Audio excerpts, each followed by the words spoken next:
Ito ngayon mga kapatid ang ating pangalawang sesyon. What it means to be a Christian. Kanina nga napag-usapan natin ang pagmamahal ng Diyos. At yung pagpapakita ng pagmamahal ng Diyos ay yung pagbigay niya, pagpadala niya ng sarili niyang anak na si Jesus. At si Jesus, ipinanalo sa ang ating kaligtasan sa krus at sa kanyang pagkamatay at pagkabuhay na muli ay nandyan ang ating kaligtasan. Ngunit kailangan tanggapin natin yon, kailangan tanggapin natin siya bilang tagapagligtas at ating Panginoon. At pag ginawa natin yon, doon tayo nagiging Kristiyano. Hindi sa pangalan lang, ngunit talagang tinatanggap natin siya bilang tagapagligtas at Panginoon. Kaya dito sa paksang ito, pag-uusapan natin, ano naman talaga ang ibig sabihin? Kasi di ba sabi natin kanina na generally sa ating bansa, 15% lang yung regular na nagmimisa. Pero tawag pa rin dito ay isang bansang Kristiyano. And we call them Christians, we call them Catholics. Pero ano ba talagang ibig sabihin na maging isang Kristiyano? Well, unang-una, iba talaga yung maging Kristiyano eh. Kasi yung identity natin ay galing sa Diyos mismo. Diba? Hindi grupo lang, maraming magandang grupo dyan, maraming magandang korporasyon dyan, maraming mga social, Pero yung pagka-Kristiyano natin, members of the body of Christ, ay dahil at kinukuha natin sa Diyos mismo, sa ating Panginoong Jesucristo.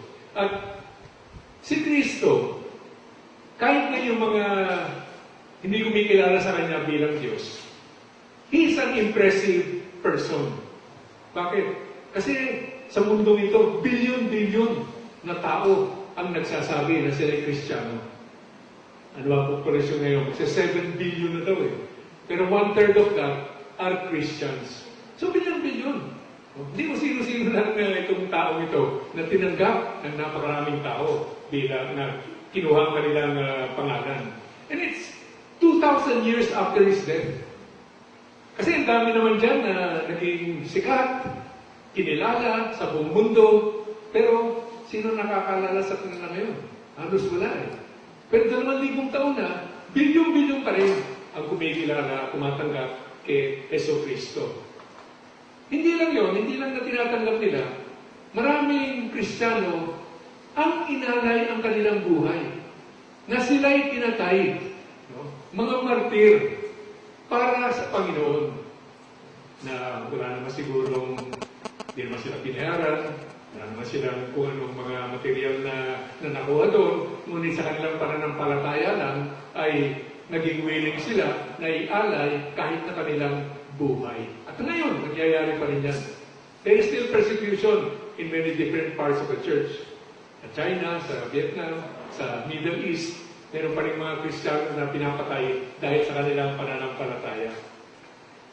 Tapos, itong libro tungkol sa kanya, yung Biblia, ay easily the #1 bestseller of all time.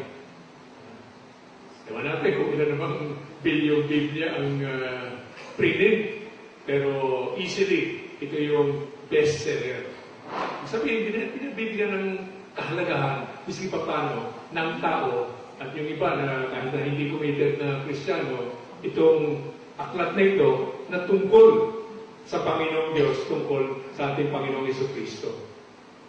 Si Kristo ang taong ipinanalo sa atin ang ating kaligtasan at ibinalik tayo sa relasyon natin sa ating Diyos Ama. At nakita natin na sa Kanya ay maaring maging buo, puno, kagana-gana ang ating buhay. Kaya kanyang kahalaga siya sa atin. So, bilang Kristiyano, karga natin ang pangalan ng ating Panginoong Hesus. Ngayon, gusto natin malaman, ano nga ba ibig sabihin nun? Pag sinasabi ko, ako'y Kristiyano, tinatanggap ko si Jesus bilang tagapagligtas at Panginoon, ano ba talaga ibig sabihin nun? Tignan muna natin yung mga pagkakaintindihan ng mga tao na meron namang katotohanan, pero hindi kabuuan. May kulang, merong lihis ng konti, pero ano ba ang sinasabi ng iba. Unang-una, sabi ng iba, yung Kristyanismo ay sistema ng relihiyon. Ibig sabihin, may mga doktrina na pinaniniwalaan, meron yung Apostles' Creed na inumpisa natin pag magdadasal tayo ng rosaryo, ngunit sa marami, yung kanilang pananampalataya ay intelektual. Memorize nila yun, pwede nilang sabihin yun, yung ama namin, ngunit baka hindi tunay na sinasabuhay. Sabi ng iba na yung Kristyanismo, mga religious practices, meron kang ginagawa kung ikaw ay Kristiyano o Katoliko. Nagsisimba ka, nagdudubina ka, no? At kung ano-ano pa yung iba na ginagawa natin. Sabi ng iba, pag marami kang alam tungkol sa Diyos, the God of Christianity, of course, ayun, yun ang isang Kristiyano. Sabi ng iba, kung ikaw ay naglilingkod sa Kanya, you're doing a lot for God, yun ang Kristiyano. Pero, kasama na lahat yun. May katotohanan lahat yun. Kaya lang, hindi kompleto yun. Kulang yun. Kung hindi na isa sa buhay yung ating paniniwala, yung ating nasa isip ay hindi umaabot sa ating puso, hindi nagiging karanasan ng pananampalataya, kulang yun. In other words, yung ating pagka-Kristiyano, yung ating reliyon, hindi lang mere rituals. Hindi lang, well, ito yung ginagawa namin pero wala namang ibig sabihin sa akin o hindi ko naintindihan kung ano ba yan.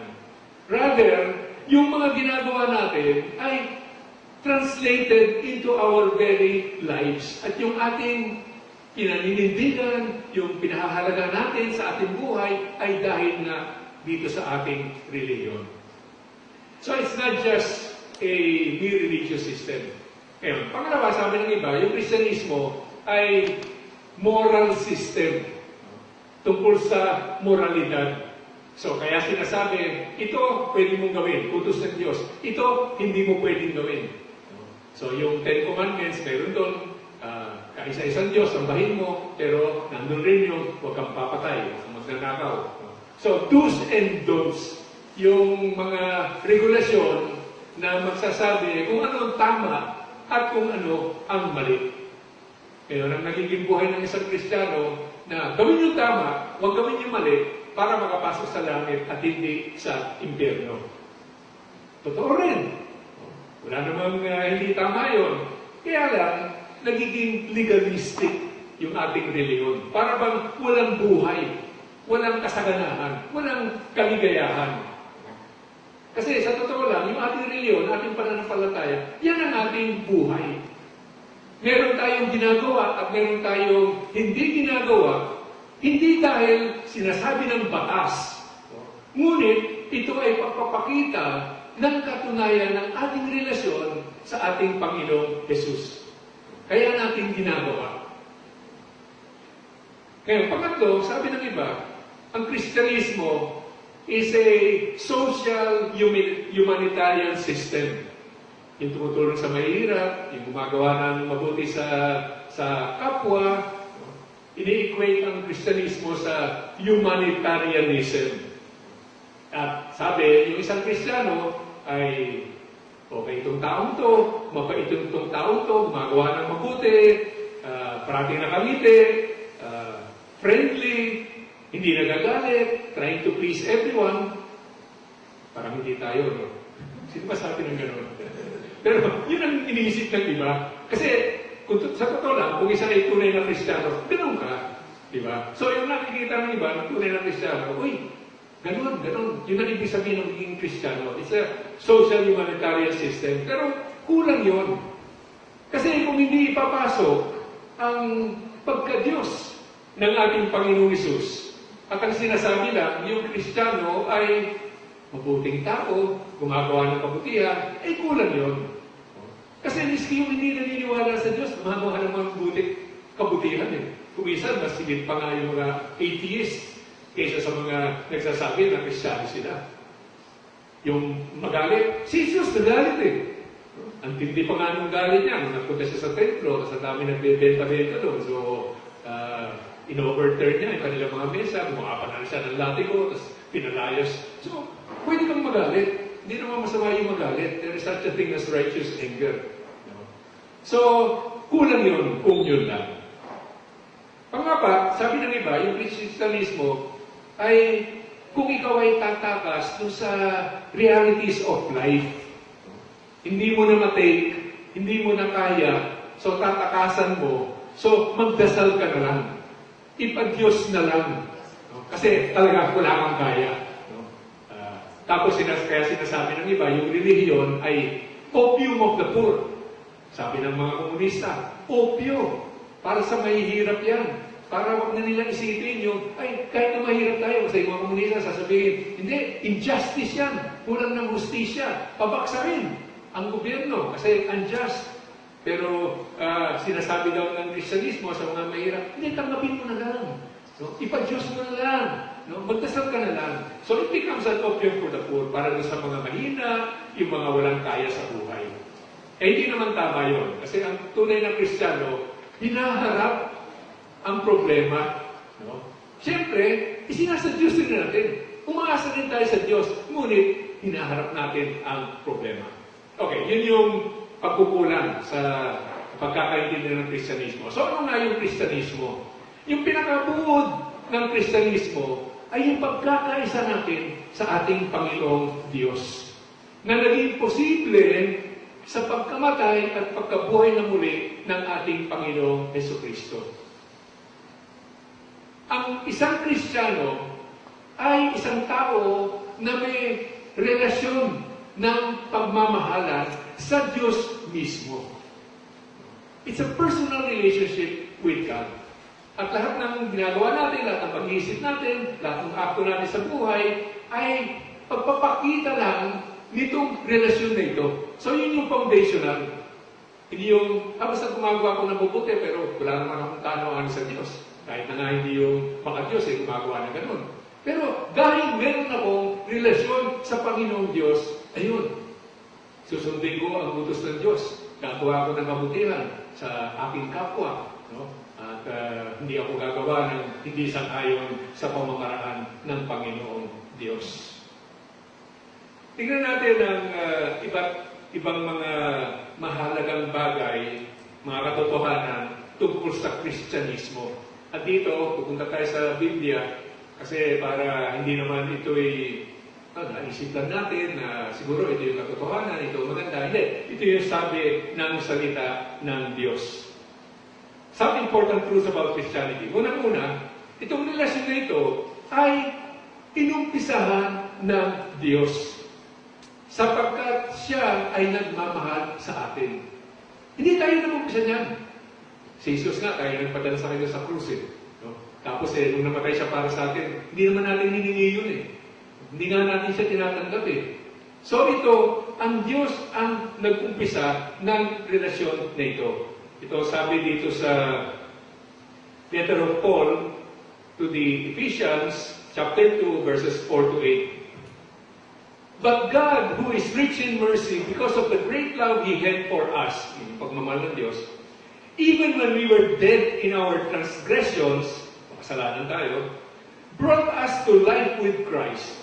By grace you have been saved. Raised us up with Him, and seated us with Him in the heavens in Christ Jesus. That in the ages to come He might show the immeasurable riches of the grace in His kindness to us in Christ Jesus. For by grace you have been saved through faith, and this is not from you, it is the gift of God. Ephesians 2 verse 4 to 8. Hindi galing sa atin to. Hindi desisyon natin to. Ang Diyos unilaterally nagdesisyon at inialay sa atin yung grasya niyan.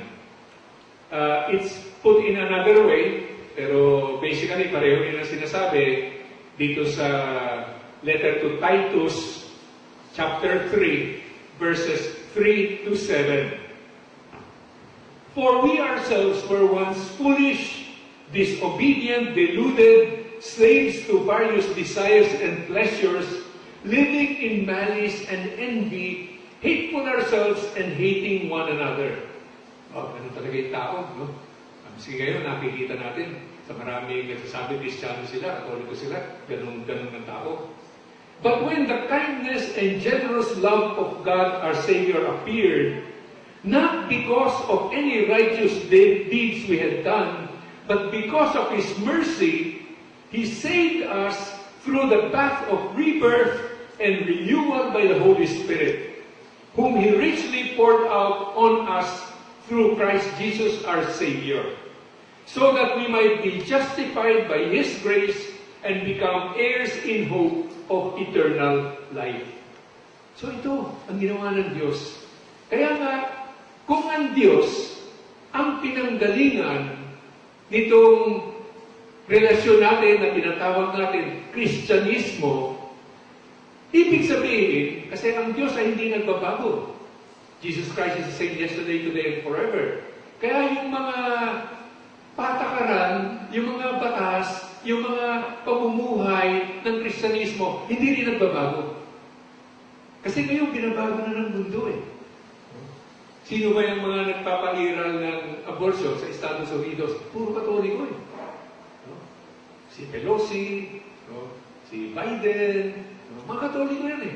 Sino nagpapairal ng reproductive health bill dito? Katoliko rin eh.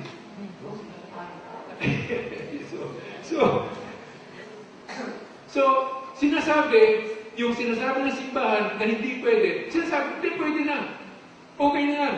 Ginagawa nga namin. Ginawa nga namin legal. Ginawa nga namin batas. Okay na yan. Pinapalitan.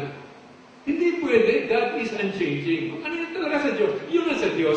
Hindi pwedeng gawin ng tao lamang na kung anong gusto namin. Hindi natin pwede i-water down, i-dilute. Hindi natin pwedeng baguhin ng kahit na bahagya kung ano ba ang ibig sabihin ng Diyos. Kaya, kukunin lang natin ang salita ng Diyos, ang mga katotohanan na nandyan yan, at isabuhay natin. We base our very lives on it. Pangalawa, important rules about Christianity. Sa Kristyanismo, tayo ay nagiging bagong nilalang. A new creation. At nagpa-participate tayo sa buhay mismo ng ating Panginoong Jesus. Nilalang tayo, di ba?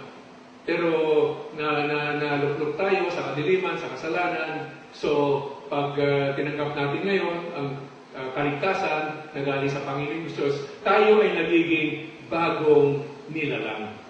Ito ang sabi diyan sa 2 Corinthians 5, verse 17. So whoever is in Christ is a new creation. The old things have passed away. Behold, new things have come. Ito, napakaganda nito eh. Kasi kahit na paano pa man yung ginawa natin sa ating buhay at napalayo tayo sa Diyos, naging masamang tao tayo, pero may pagkakataon na naman. At pag tinanggap natin, pinagsisihan natin ang ating kasalanan, tinanggap natin si Jesus, ay kinalimutan na ng Panginoon Diyos yun. Bago ka na. All things are new. Umpisa tayo ng muli. Sabi dito sa Galatians 2, verse 20, Yet I live, no longer I, but Christ lives in me. Insofar as I now live in the flesh, I live by faith in the Son of God, who has loved me and given Himself up for me. Bakit hindi yun? Yun ang tunay na Kristiyano. Hindi ako nabubuhay na sabi ko lang, well, Kristiyano ako, kinikilala ko si Jesus, pero si Jesus mismo ay nabubuhay na sa akin. Kaya nga yung Kristiyano is another Christ eh. Alter Christus, hindi lang pari yun eh. Pero lahat ng Kristiyano, another Christ. Kasi si Kristo ay nabubuhay na sa atin. It is Christ living in us. Ngayon, kung totoo yun, ibig sabihin yung relasyon natin sa Diyos Ama ay ang pinakarelasyon ni Jesus. Siya na rin ay ating Ama. Tayo ay nagiging anak ng Diyos. These are the realities that are so important for us to see. And because of that, tayo anak ng Diyos, may plano ng Diyos, at pinanalo na ni Jesus ang ating kaligtasan, we share in the eternal life of Christ. Hindi yung buhay natin hanggang kamatayan lang dito sa mundo. Kaya kawawa yung iba eh, kasi para sa kanila, nandito lang sa mundo eh. So, eat, drink, and be merry, sabi nga daw, because tomorrow you die. No? So, wala silang pakialam kasi wala na daw na yung buhay pagtapos ng buhay dito sa mundo. Pero sa atin, hindi. Meron pa. Yung pa yung mas mahalaga. Yung pa yung mas mahaba. Kasi walang natapusan. So, mas madali na tanggapin natin kung ano man yung kahirapan na nangyayari. No? Siyempre, pagsisikapan natin, ma-overcome yun. Pero kung ano pa man, meron tayong inaasahan. Yung buhay na walang hanggan. Pangatlong mahalagang katotohanan tungkol sa Kristyanismo ay we take on the very nature of God. At ano yun? Kabanalan. Hindi lang tayo ay maging mabuting tao, ngunit tayo ay tinatawag na maging banal. Marami nga kasi, wag na natin sabihin yung mga masasamang tao dyan na Kristiyano, pero maraming mabuti naman tao. Makikita mo dyan, nagsisimba sa ating parokya, linggo-linggo. No? Pero pag nasa labas na ng simbahan, Lunes hanggang Sabado, ang ginagawa na yung mga makabundong gawain. Hindi ganun yun. Tsaka hindi lang yung, basta yung matinding kasalanan, tinaboy ko na yan. Maliit na kasalanan na. Siguro, lahat naman tayo, nakakasala pa rin. Pero, hindi tayo mananatili sa isang sitwasyon na hanggang dito na lang, okay na naman ako, mabait na naman ako, nagsisimba na naman ako. Pero tuloy-tuloy ito, to the heights of being like Christ.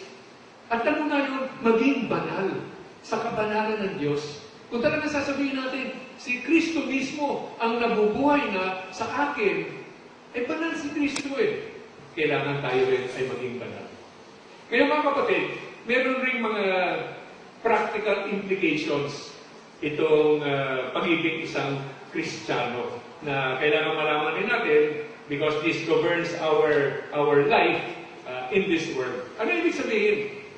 Na nakita nga natin, ito yung mahalagang katotohanan, pag ano yung implikasyon na practical. Unang-una, kung ang Diyos ay ating Ama, magtiwala tayo sa Kanya.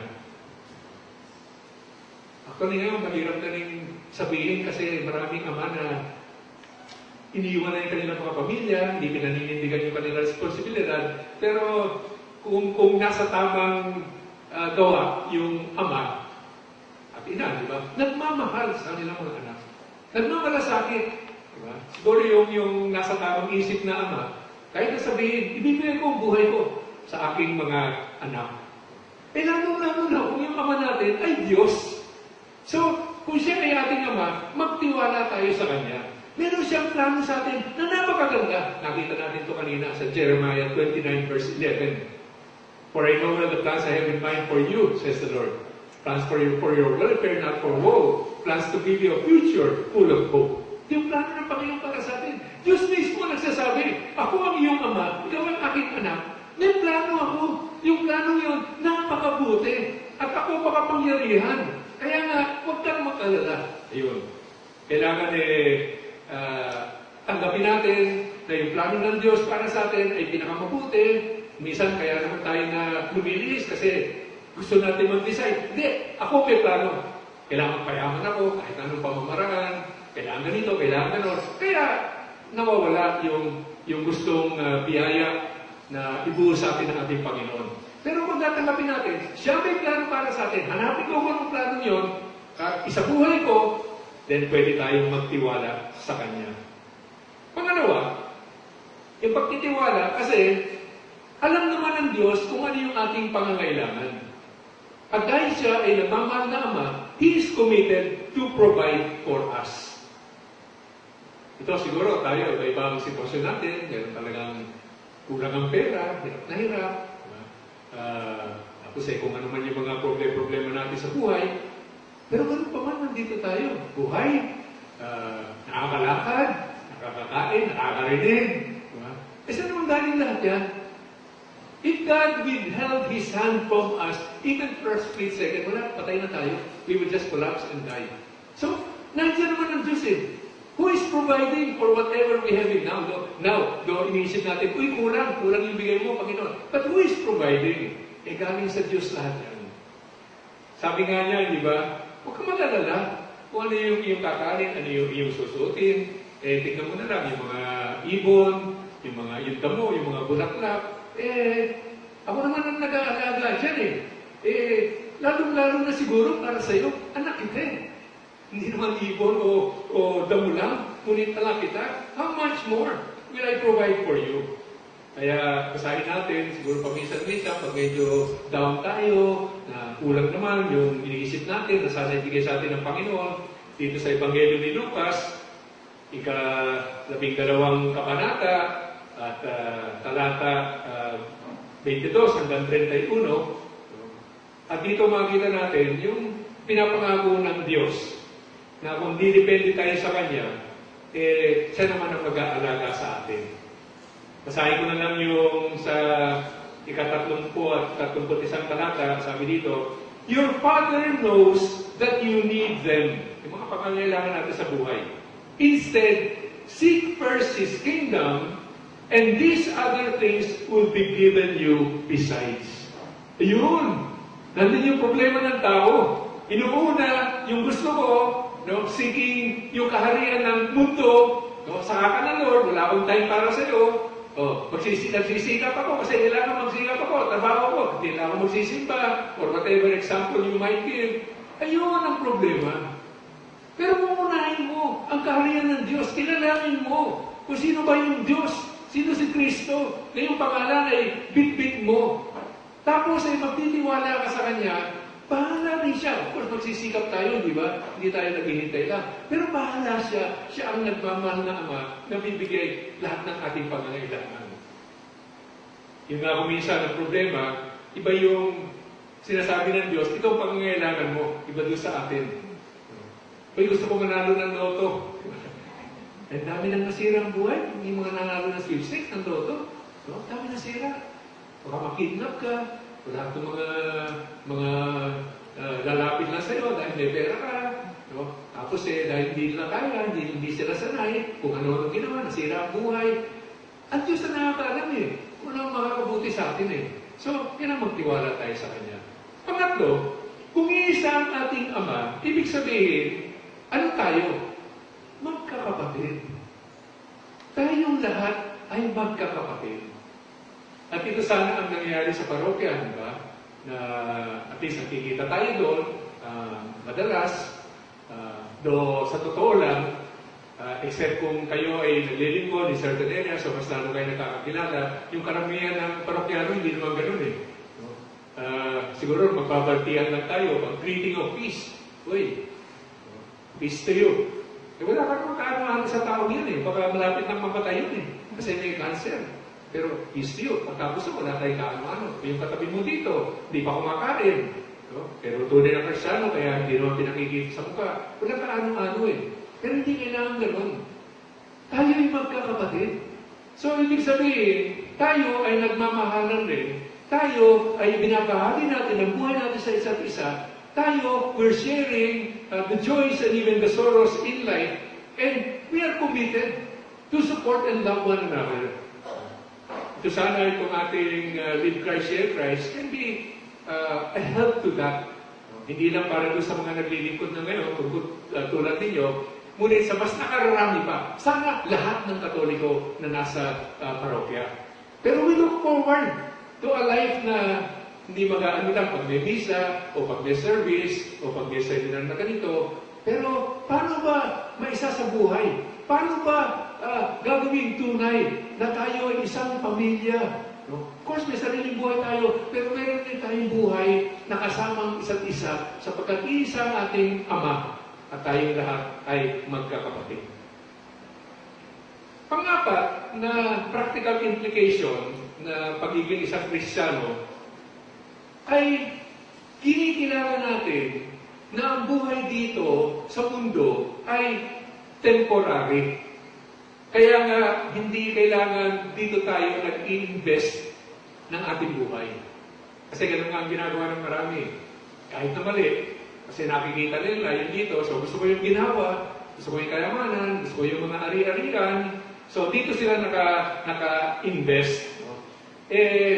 Siyempre, pagkakamali yun, kasi hindi naman hanggang dito lang tayo sa buhay dito. At ito yung na-realize ng apostol na si Pablo. No? Na-realize niya, kaya at some point in his life, sumulat siya sa mga taga-Philippi, sabi niya dito sa Philippians 3, verse 8, sabi niya, "More than that, I even consider everything as a loss because of the supreme good of knowing Christ Jesus my Lord. For His sake I have accepted the loss of all things, and I consider them so much rubbish that I may gain Christ." Ano ba yung loss na sinasabi niya? No, kasi before that, sinasabi niya, "Oh, ito ako, si Pablo, no? Kilala ako, no? Meron akong pwedeng ipagmalaki. Pariseo ako, no? Marunong ako." No? Pero ngayon, nung naging Kristiyano siya, sabi niya, wala na lahat yun. Parang basura pa nga yun eh. Now, obviously, hindi naman basura kung tayo, may pinag-aralan tayo, meron tayong tungkulin sa gobyerno o sa pribadong kumpanya, mahalaga naman lahat yun. But, in the light of Christ, kung ano ang tunay na mas mahalaga, ano ba talaga ang magpapalakad ng aking buhay? Wala lahat yun. Kasi itong buhay ko dito sa mundo ay pansamantala lang. Kahit na mabuhay ako ng napakahaba, baliwala yun. Pag ikumpara sa kahabaan nga ng buhay na walang hanggan, na walang katapusan. Kaya nga, ano kailangan na magiging goal sana natin? Sabi niya dito sa Philippians 3 verse 14, "I continue my pursuit toward the goal, the prize of God's upward calling in Christ Jesus." Tinawag ako ng Panginoong Yesus, gusto kong patuloy, gusto kong makamit ang kabuuan ng kung sino si Kristo at yung buhay na nanggaling sa Kanya. Gusto ko lahat yan, sapagkat yan ang ibinibigay niya sa akin. Yan ang magiging mabuti para sa akin sa buhay dito sa mundo. Tapos sabi niya, sa ba tayo talaga to where do we really belong? Sabi niya in verse 20, "Our citizenship is in heaven." So, ito, mahalaga ito, kasi pag nagdidesisyon tayo sa pang-araw-araw, we need to do so with an eternal perspective. Diba? Kasi kung iisipin lang natin yung ngayon, yung bukas, o yung mga kapekto dito sa buhay ko dito, at kung minsan nagagawa na tayo ng hindi tama, alam natin hindi tama, pero dahil may sarili tayong mga goal dito sa buhay, gagawin pa rin natin. So we need to have an eternal perspective. Buhay dito, temporary lang. We look forward to the time when we make it to our heavenly home. Ngayon, kung totoo lahat ito, mga kapatid, na ang Diyos ay ating Ama, kaya kailangan magtiwala tayo sa Kanya. Pangalawa, na alam niya ang ating lahat ng pangangailangan at committed naman siya. No? Unahin muna natin ang kaharian niya at ibibigay naman niya lahat ng ating pangangailangan. Pangatlo, na kung siya ay ating Ama, tayong lahat ay magkakapatid sa isa't isa. At pang-apat, yung buhay natin dito ay temporary lang. We look to the time when we eternally make it to heaven. Ano kailangan na maging tamang attitude natin bilang Kristiyano? Well, kailangan na ibig sabihin lang lahat yan, mga kapatid, ay tayo ay maging mapayapa sa lahat ng panahon at sa lahat ng circumstances in life. Peaceful, di ba? Kasi sa totoo lang, yung kapayapaan ang hinahanap ng mundo at wala sa buhay ng marami. No? Marami sa atin ang nababahala. Kasi nga naman, talaga namang ang daming problema, ang daming kadiliman, hindi mo alam kung mahodapin ka, pag lumagat ka lang sa kalye, saan hahanapin yung kakanin. So, talaga namang merong maraming bagay-bagay nangyari sa mundo na nababahala tayo. Pero kaya nga dito naiiba ang Kristiyano. Kung naiintindihan natin, ano ba ang ibig sabihin ng maging isang Kristiyano, hindi tayo kailangan mabahala. Tayo ay kailangan may kapayapaan sa ating buhay. Hindi sinasabi na hindi na natin kinikilala na may problema. May problema pa rin. At gagawin pa rin natin kung anong kailangan natin gawin. Pero may kapayapaan na sa ating puso. Kung meron tayong ibang attitude na gano'n, hindi tama yun. Kung masyado tayong natatakot o abalang-abala, no? Kailangan pag-isipan natin, ano ba, tinanggap ko na ba talaga si Kristo? Naintindihan ko ba kung sino ba ang Diyos? Ano ba ang Diyos? Ano ba talaga ang plano niya para sa akin? Ito ang sabi dito sa Hebrews 13, verses 5 to 6. Let your life be free from love of money, but be content with what you have. For he has said, I will never forsake you or abandon you. Thus we may say with confidence, the Lord is my helper, and I will not be afraid. What can anyone do to me? Diba? I mean, ang galing, ang ganda. Pag talaga umabot tayo sa punto na maaari natin sabihin yun. Pero bakit na hindi natin maaari sabihin yun? Kung naniniwala tayo, sino nga ba ang Diyos? Ano nga ba ang trato niya sa atin? Ano ba nga ba ang plano niya sa atin? So kung paniniwalaan natin yan, magiging mapayapa tayo, wala nang makakasira sa ating pang-araw-araw na buhay. No? Ngayon, merong global economic crisis. Pag bumagsak ang Europa o ang Estados Unidos, apektado ang buong mundo.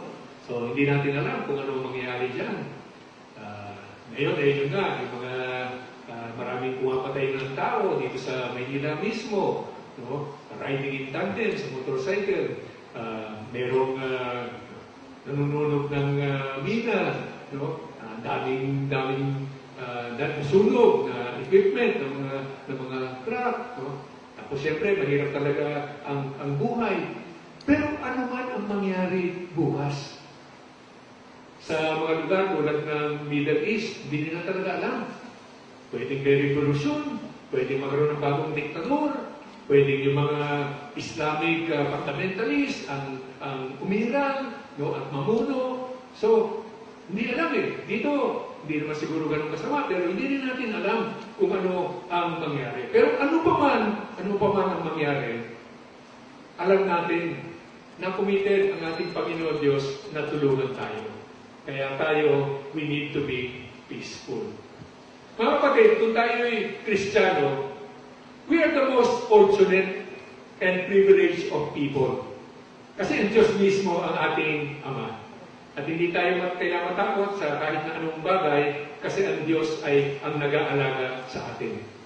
Para natin nalalaman ito, sabi ng Diyos eh. Kaya nandiyan ang Biblia, kaya kailangan binabasa natin ang Biblia. Ito ang salita ng Diyos. No? Ang Diyos naman hindi nagsisinungaling. Kung hindi natin paniniwalaan ang sinasabi niya dito sa Biblia, tinatawag natin siyang sinungaling. No? Pero minsan hindi nga natin sinasabi sinungaling siya, pero sa puso natin, hindi natin pinaniniwalaan. Kasi gano'n, sariling sikap pa rin tayo, natatakot pa rin tayo, hindi pa rin tayo mapayapa. So sana mga kapatid, ilagay natin ang buhay natin sa kamay ni Kristo. Kasi nandun naman talaga yung buhay na yun, aminin man natin o hindi. Pero yun nga, sinasabi niya sa atin, mahal ko kayo, binigay ko ang buhay ko para sa inyo, aalagaan ko kayo. So, tanggapin natin yung sinasabi natin, Panginoon, bigyan natin ang kanyang ating buhay, lagay natin sa kanyang mga kamay, at umpisa na nating maranasan ang napakatinding kapayapaan ng Diyos, ng ating Panginoong Jesucristo, na papasok sa ating buhay, sa ating pamilya, sa ating parokya, sa ating simbahan, sa ating bansa, at sa buong mundo. As more and more of us really live out the reality of what it means to be a Christian, yan ang mangyayari. Because ang ating Panginoong Hesus ay Prince of Peace. No? Dinala niya ang kapayapaan. Kailangan lang maintindihan natin para matanggap natin at isa buhay. Amen.